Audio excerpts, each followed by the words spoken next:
ایک تو دور ہے صحابہ کرام رضوان اللہ اجمعین کا، جہاں انہوں نے بہت سارے جو ہے اسٹینڈرڈ سیٹ کیے ہیں، بتایا ہے کہ کسی بھی ریاست میں، کسی بھی مملکت میں، کسی بھی معاشرت میں، کسی بھی سماج میں معاملات کس طرح سے ہوتے ہیں، ادارے بنا کے دکھائے، اور ان اداروں کے تحت جو ہے لوگوں کو فلاحی مملکت کے طور پہ، فلاحی ریاست کے طور پر لوگوں کو جو ہے ان کے حقوق دیے، حقوق کا تعین بھی فرمایا، جو کہ اللہ تعالیٰ نے اور اللہ کے رسول صلی اللہ علیہ وسلم نے تعلیم فرمائی تھی۔ آج کے دور میں ہم دیکھتے ہیں، جبکہ ہمارے سامنے ساری مثالیں موجود ہیں، آج کے دور میں ہم دیکھتے ہیں تو معاملات ہمیں ویسے نظر نہیں آتے، کیونکہ ہم لوگ کہیں نہ کہیں کوتاہیاں کرتے ہیں، اور وہ کوتاہیاں بڑھتی چلی جاتی ہیں، روایتوں کی شکل اختیار کر لیتی ہیں۔ مثال کے طور پر ہم جو ہے وہ اگر ہمیں اختیار مل جائے تو ناجائز استعمال شروع کر دیتے ہیں۔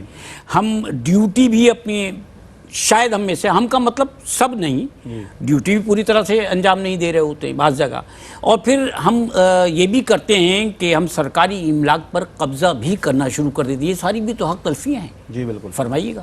بسم اللہ الرحمن الرحیم۔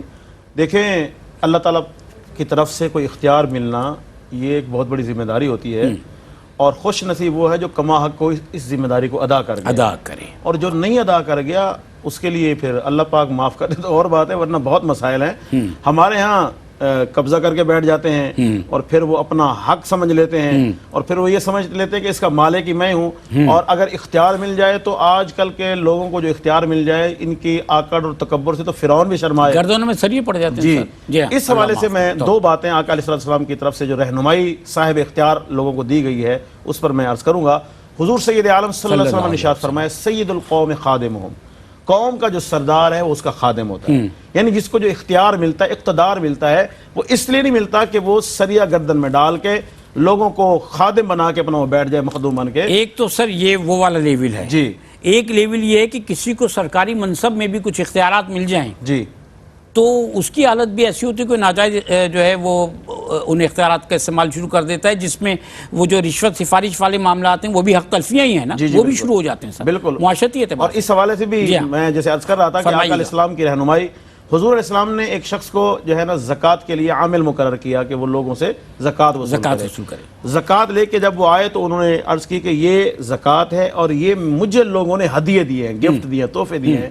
حضور نے پوچھا کہ جب تم اس عہدے پہ نہیں تھے تب بھی ملتے تھے؟ عرض کی نہیں، تب تو نہیں ملتے تھے۔ فرمایا پھر یہ تمہارے نہیں ہیں، یہ بیت المال کے ہیں، یہ قوم کے ہیں۔ تو اس سے رہنمائی آپ لے سکتے ہیں کہ جب اختیار دیا گیا ہے تو اس کا کیا مطلب ہے اور کتنا اختیار دیا گیا ہے۔